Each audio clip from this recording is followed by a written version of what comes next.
Hello everyone.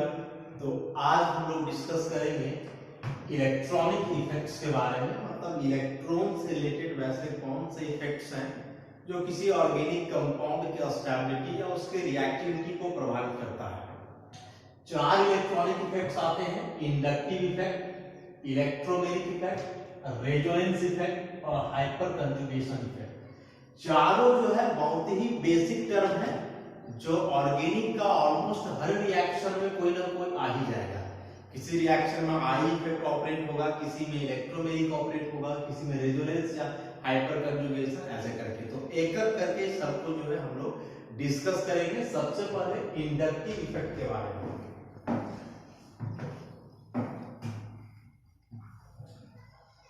तो inductive effect को जो है हम लोग ट्रांसमिशन इफेक्ट भी बोलते हैं। ट्रांसमिशन इफेक्ट, शॉर्ट में इसको टी इफेक्ट लिखा जा सकता है। होता क्या है इंडक्टिव इफेक्ट? तो यदि एक लाइन में हम लोग बोले तो inductive effect means displacement of sigma electrons, displacement of sigma electrons in a saturated chain। ऐसा तो सिग्मा इलेक्ट्रॉन कहने का मतलब हुआ सिग्मा बॉन्ड का इलेक्ट्रॉन। सिग्मा बॉन्ड कहने का मतलब कि सिंगल बॉन्ड का इलेक्ट्रॉन। सैचुरेटेड चेन मतलब कि जिसमें केवल सिंगल बॉन्ड ही होता। क्या है, कैसे इसको समझेंगे? सपोज कार्बन का जो है एक सैचुरेटेड चेन हम लोग ले इस तरह से। अब इसमें हम लोग क्या देख रहे हैं ना कि बहुत सारे कार्बन एटम के बीच जो है सिंगल बॉन्ड बना हुआ है। सिंगल बॉन्ड कहने का मतलब कि सिग्मा बॉन्ड बना हुआ है, और इस सिग्मा बॉन्ड है तो इस सब सिग्मा बॉन्ड में दो इलेक्ट्रॉन होगा, और इसी इलेक्ट्रॉन को हम लोग बोलेंगे सिग्मा इलेक्ट्रॉन। क्योंकि यहाँ जो बॉन्ड बना हुआ है वह दो आइडेंटिकल एटम के बीच है, मतलब दोनों कार्बन के बीच है। अब चूंकि दोनों एटम सेम है तो जाहिर सी बात है कि दोनों का इलेक्ट्रोनेगेटिविटी भी सेम होगा। मतलब इस सिग्मा इलेक्ट्रॉन को जितना ई कार्बन अपनी ओर अट्रैक्ट करेगा ऐसा उतना ही ई वाला कार्बन भी अट्रैक्ट करेगा। दोनों कार्बन इक्वली सिग्मा इलेक्ट्रॉन को अपनी ओर अट्रैक्ट करेगा, और जब दोनों इक्वली अपनी ओर अट्रैक्ट करेगा सिग्मा इलेक्ट्रॉन को तो इस इलेक्ट्रॉन का डिस्प्लेसमेंट किसी की ओर नहीं होगा और यह ठीक बीचों बीच लाई करेगा। लेकिन यदि कोई इस टाइप का चेन है, कार्बन कार्बन ऐसा, और यहां सपोज आ जाए कोई हैलोजन, फ्लोरीन आ जाए, मतलब वैसा एटम जिसका इलेक्ट्रोनेगेटिविटी ज्यादा हो, मोर इलेक्ट्रोनेगेटिव कार्बन से, इस तरह का। अभी भी सब जगह वही हाल है। इस सिग्मा बॉन्ड में दो इलेक्ट्रॉन, यहां भी दो इलेक्ट्रॉन, यहां भी दो इलेक्ट्रॉन, यहां भी दो इलेक्ट्रॉन, ऐसा सब में जो है दो इलेक्ट्रॉन है, और ये सब सिग्मा इलेक्ट्रॉन हुआ क्योंकि सिग्मा बॉन्ड का इलेक्ट्रॉन है इस तरह से। अब यदि यहाँ हम लोग देखें तो चूंकि फ्लोरीन का इलेक्ट्रोनेगेटिविटी कार्बन से अधिक होता है, फ्लोरीन का इलेक्ट्रोनेगेटिविटी 4.0, कार्बन का 2.5, तो इस केस में जो यहाँ सिग्मा बॉन्ड का इलेक्ट्रॉन है ना वह बीचों बीच लाइन नहीं करेगा, वह किसके तरफ डिस्प्लेस हो जाएगा? फ्लोरीन की तरफ। फ्लोरीन जो है क्या करेगा, इस दोनों इलेक्ट्रॉन को अपनी ओर खींच लेगा, ऐसा इसका डिस्प्लेसमेंट हो जाएगा फ्लोरीन की तरफ। मतलब अब ये इलेक्ट्रॉन बीचों बीच लाइन नहीं करके फ्लोरीन की तरफ लाइन करेगा इस तरह से। अब चूंकि फ्लोरीन की तरफ इलेक्ट्रॉन बढ़ गया तो इलेक्ट्रॉन बढ़ने से आता है नेगेटिव चार्ज, और चूंकि यहाँ इलेक्ट्रॉन का केवल डिस्प्लेसमेंट हुआ है तो पार्शियल नेगेटिव चार्ज ऐसा। अब कार्बन की तरफ इलेक्ट्रॉन कम हो गया तो इस पर आ जाएगा पार्शियल पॉजिटिव चार्ज। अब चूंकि इस कार्बन के पास इलेक्ट्रॉन कम हो गया है तो ये फिर क्या करेगा कि बगल वाले कार्बन का इलेक्ट्रॉन खींचेगा। अभी ये दोनों कार्बन का इलेक्ट्रोनेगेटिविटी सेम है क्योंकि दोनों पर कोई चार्ज नहीं है, लेकिन इस कार्बन पर प्लस चार्ज आ गया, और पॉजिटिव चार्ज वाले कार्बन का इलेक्ट्रोनेगेटिविटी बिना चार्ज वाले कार्बन की तुलना में ज्यादा होता है। मतलब अब इस कार्बन का इलेक्ट्रोनेगेटिविटी इसके बराबर नहीं है बल्कि इसका इलेक्ट्रोनेगेटिविटी इंक्रीज कर गया, तो अभी क्या करेगा, फिर इस सिग्मा इलेक्ट्रॉन को अपनी ओर खींचेगा ऐसा। तो फिर इस पर प्लस आ जाएगा, लेकिन यहां से थोड़ा कम, इस पर हम लोग double debt plus. Same way में अब इस पर प्लस आ गया तो फिर ई जो है तो ई वाला सिग्मा इलेक्ट्रॉन को खींचेगा, तो यहाँ ट्रिपल डे प्लस, ऐसा ही फिर इधर खींचेगा तो यहाँ 4 डे प्लस ऐसा, और इस तरह इसी का एक एग्जांपल हम लोग ऐसे लेते हैं कि कार्बन कार्बन ऐसा, और यहाँ सपोज लिथियम, लिथियम मतलब जिसका इलेक्ट्रोनेगेटिविटी कम हो, ऐसा कोई भी substitute, less electronegative, less electronegative, इस तरह से। यहाँ भी वही चीज है कि सब सिग्मा बॉन्ड है, सब में दो दो इलेक्ट्रॉन रहेगा। अब लिथियम का इलेक्ट्रोनेगेटिविटी 1.0, कार्बन का 2.5, तो इस बार इलेक्ट्रोनेगेटिविटी जो है कार्बन का अधिक हो गया, तो इस बार जो यहाँ सिग्मा इलेक्ट्रॉन है ना वो डिस्प्लेस करेगा कार्बन की तरफ, ऐसा इस तरह से, माने इलेक्ट्रॉन कार्बन की तरफ आएगा, तो कार्बन के पास इलेक्ट्रॉन बढ़ गया तो इस पर पार्शियल नेगेटिव, और इसका जो है इलेक्ट्रॉन कम हो गया तो पार्शियल पॉजिटिव। अब हम लोग क्या देख रहे हैं यहाँ कि इस कार्बन पे आ गया नेगेटिव। अभी क्या बताया था कि कार्बन में पॉजिटिव आएगा तो इलेक्ट्रोनेगेटिविटी बढ़ जाएगा, और यदि कार्बन पे नेगेटिव चार्ज रहे तो इलेक्ट्रोनेगेटिविटी घट जाएगा। मतलब अब इस कार्बन की तुलना में इसका इलेक्ट्रोनेगेटिविटी बढ़ गया, तो क्या होगा कि इस बॉन्ड का इलेक्ट्रॉन अब ई कार्बन खींच लेगा, तो यहाँ फिर इलेक्ट्रॉन बढ़ जाएगा लेकिन इससे कम, तो double del minus. Same way में इसका इलेक्ट्रॉन इधर डिस्प्लेस होगा तो ट्रिपल डेल माइनस, और फिर इधर हो जाएगा तो 4 डेल माइनस। ऐसे ही प्रोसेस जो है तो करने की है। तो शुरू वाले एग्जांपल में लोग क्या देखे थे कि जो सिंगल बॉन्ड का इलेक्ट्रॉन था वो किसी की तरफ डिस्प्लेस नहीं कर रहा था। सेकेंड एग्जांपल में लोग क्या देखे कि जो सिंगल बॉन्ड का इलेक्ट्रॉन है इस डायरेक्शन में डिस्प्लेस कर रहा है, ऐसा। और इस थर्ड एग्जांपल में हमने क्या देखा कि जो सिंगल बॉन्ड का इलेक्ट्रॉन है मतलब सिग्मा इलेक्ट्रॉन वो इस डायरेक्शन में डिस्प्लेस किया। तो ओवरऑल ये दोनों एग्जांपल में हम लोग देखें तो सिग्मा इलेक्ट्रॉन का डिस्प्लेसमेंट हुआ है। तो यदि किसी सैचुरेटेड चेन में सिग्मा इलेक्ट्रॉन का डिस्प्लेसमेंट हो तो इसी बात को बोला जाता है इंडक्टिव इफेक्ट, या शॉर्ट में हम लोग बोलते हैं आई इफेक्ट। इस दोनों एग्जांपल में ये बात कॉमन था कि सिग्मा इलेक्ट्रॉन डिस्प्लेस कर रहा था। अब इन दोनों में अंतर क्या है? तो यदि इस एग्जांपल की बात करें तो यहां हम लोग क्या देख रहे हैं कि कार्बन से एक मोर इलेक्ट्रोनेगेटिव एटम जुड़ा हुआ है, तो इस केस में जो सिग्मा चेन इलेक्ट्रॉन का डिस्प्लेसमेंट हो रहा है वह कार्बन चेन से बाहर की ओर, ऐसा away from the carbon chain, away from the carbon chain. और यहां क्या देख रहे हैं हम लोग कि कार्बन एक लेस इलेक्ट्रोनेगेटिव एटम से जुड़ा हुआ है, इस केस में सिग्मा इलेक्ट्रॉन का डिस्प्लेसमेंट कार्बन चेन से अंदर की ओर हो रहा है, ऐसा towards the carbon chain, towards the carbon chain. तो यदि किसी सैचुरेटेड चेन में कोई लेस इलेक्ट्रोनेगेटिव सब्स्टिट्यूएंट कार्बन से, या फिर इसको हम लोग इलेक्ट्रॉन डोनेटिंग सब्स्टिट्यूएंट भी बोल सकते हैं, तो यदि किसी सैचुरेटेड चेन में कोई इलेक्ट्रॉन डोनेटिंग सब्स्टिट्यूएंट लगा हुआ हो तो उस केस में sigma electron towards the carbon chain displaced होगा, और इस बात को हम लोग बोलेंगे प्लस आई इफेक्ट।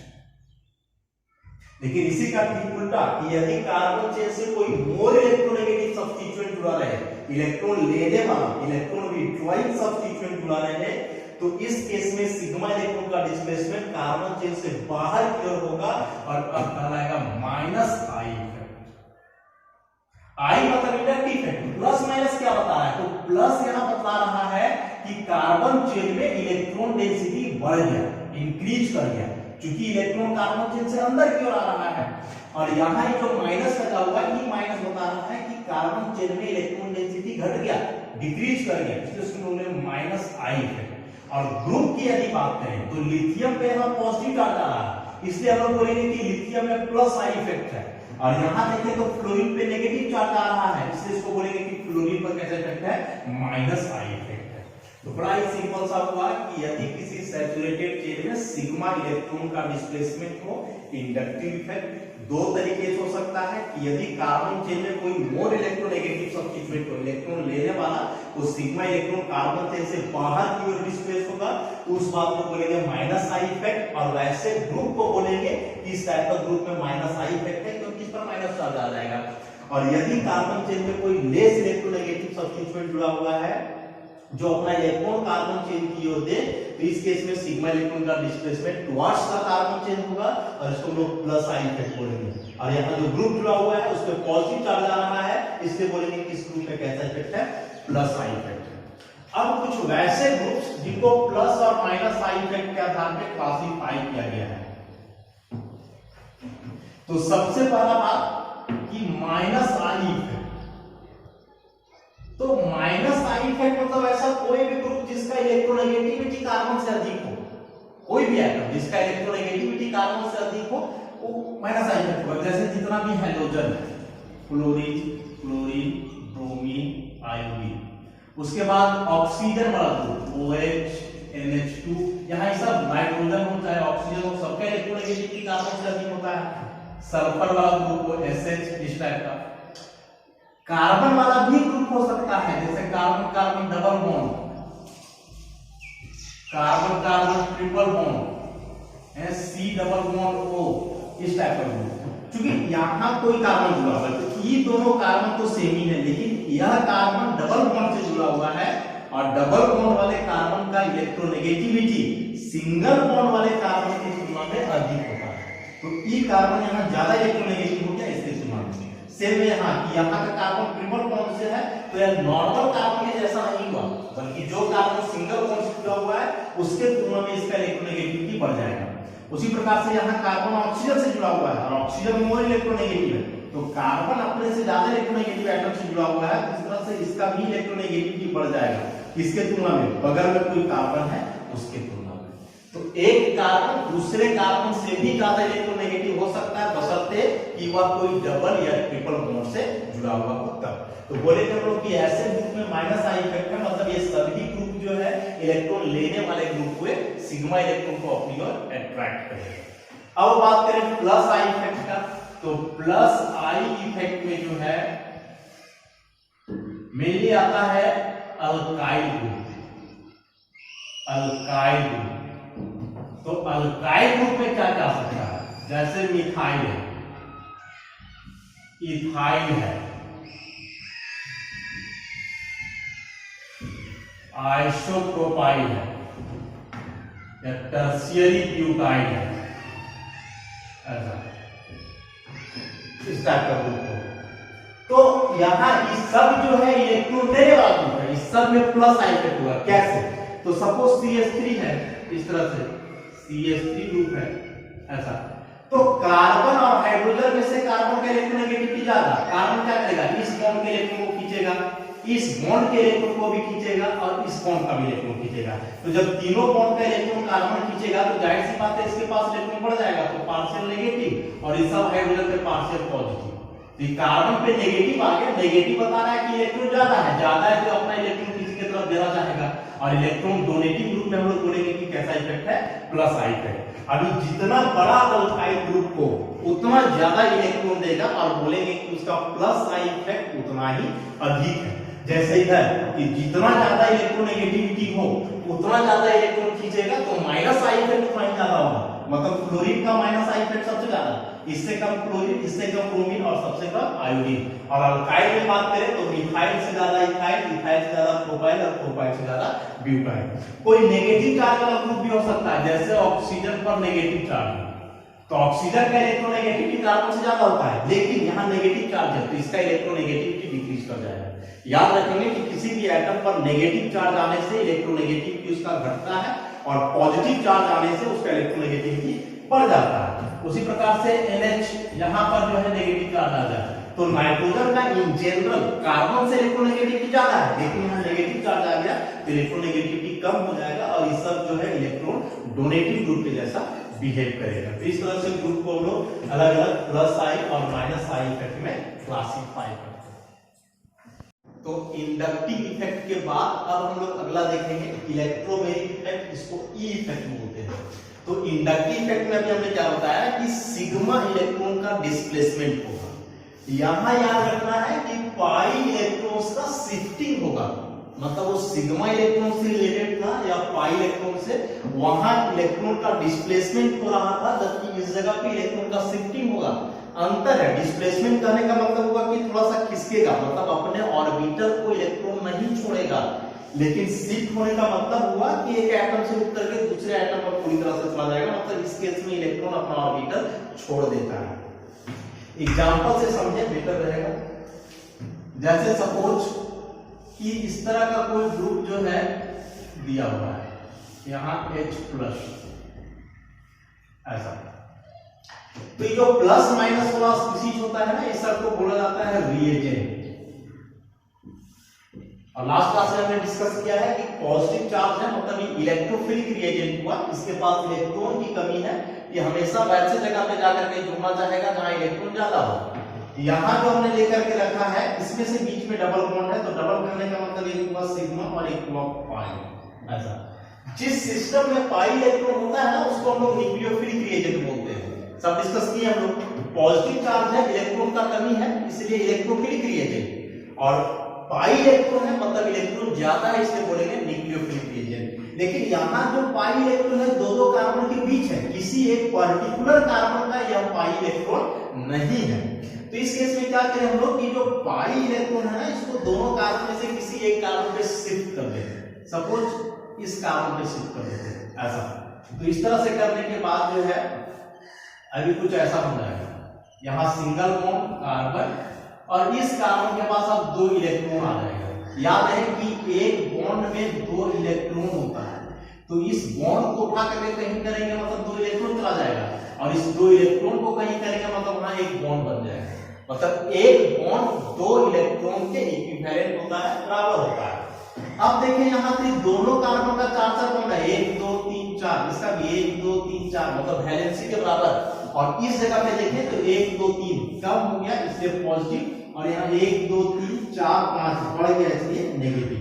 अब यदि इस H+ को जुड़ना हो तो अब इसको जुड़ने के लिए साइड मिल गया कि प्लस है तो जाके माइनस वाले के पास जुड़ेगा, मतलब ई कार्बन जो है अपना इलेक्ट्रॉन दे करके इसको जोड़ देगा ऐसा। तो अभी कुछ इस टाइप में हो जाएगा, ये हाइड्रोजन यहाँ जाकर जुड़ जाएगा, मतलब यहाँ जो दो इलेक्ट्रॉन था अभी दोनों इलेक्ट्रॉन से बीच में यहाँ बॉन्ड बन गया हाइड्रोजन के साथ, इस कार्बन का प्लस वैसे ही रह जाएगा, फिर आगे कोई माइनस वाला स्पीशीज से जाकर के जुड़ेगा। ये एक एग्जांपल होगा। एक एग्जांपल हम लोग और कंसीडर करें कि यदि कोई स्पीशीज इस टाइप का दिया हुआ है, यहाँ Cn-, इस बार यहाँ नेगेटिव चार्ज है तो इसको हम लोग बोलेंगे न्यूक्लियोफिलिक रिएजेंट, न्यूक्लियोफिलिक रिएजेंट ऐसा। इस तरह से न्यूक्लियोफिलिक रिएजेंट करने का मतलब कि यहाँ इलेक्ट्रॉन ज्यादा होगा, इस बार या उस जगह पे जाकर के जुड़ना चाहेगा जहां इलेक्ट्रॉन कम हो। इसमें भी हम लोग देख रहे हैं ना कि इलेक्ट्रॉन कम कहीं नजर नहीं आ रहा है, लेकिन डबल बॉन्ड है सिग्मा और पाई, और इस जगह जो डबल बॉन्ड है ना दो अलग अलग एटम के बीच है, कार्बन और ऑक्सीजन।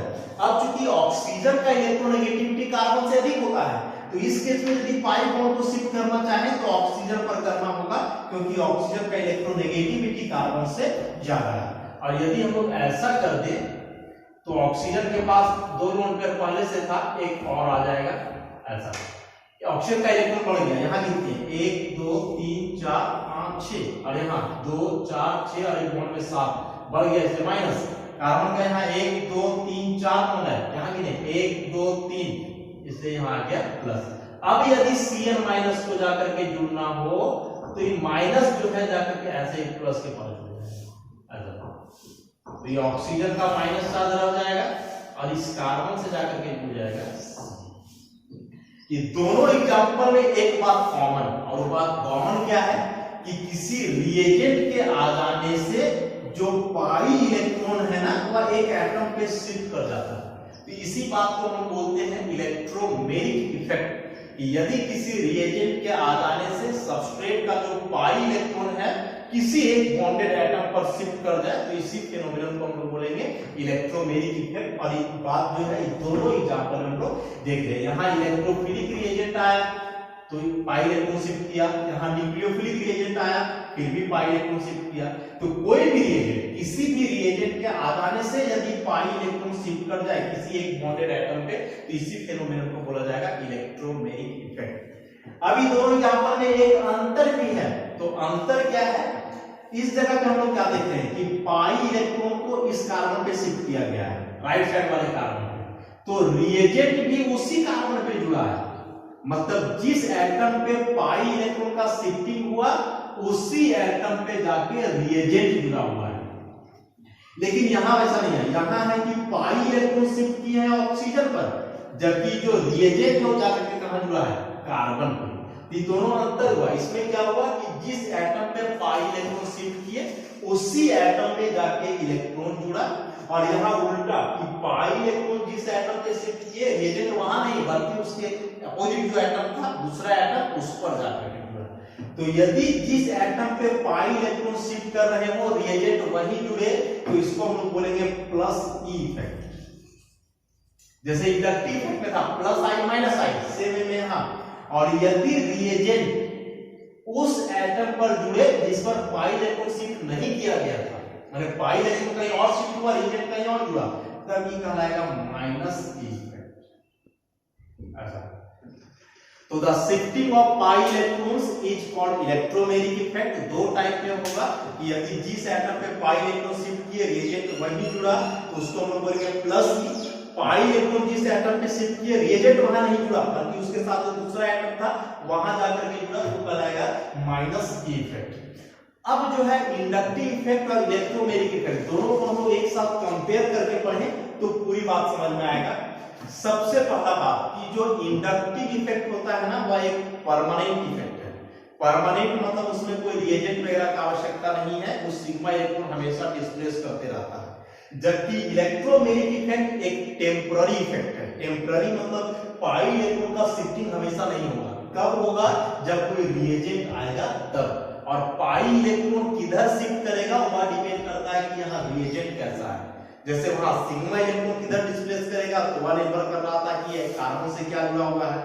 यदि कार्बन से कोई मोर इलेक्ट्रोनेगेटिव एटम है तो सिग्मा इलेक्ट्रॉन कार्बन चेन से बाहर जाएगा, और यदि कोई लेस इलेक्ट्रोनेगेटिव एटम जुड़ा हुआ था तो सिग्मा इलेक्ट्रॉन कार्बन चेन से अंदर की ओर आएगा। तो पहला डिफरेंस हमने क्या बताया कि इंडक्टिव इफेक्ट एक परमानेंट इफेक्ट है जबकि इलेक्ट्रोमैग्नेटिक इफेक्ट टेम्पररी है।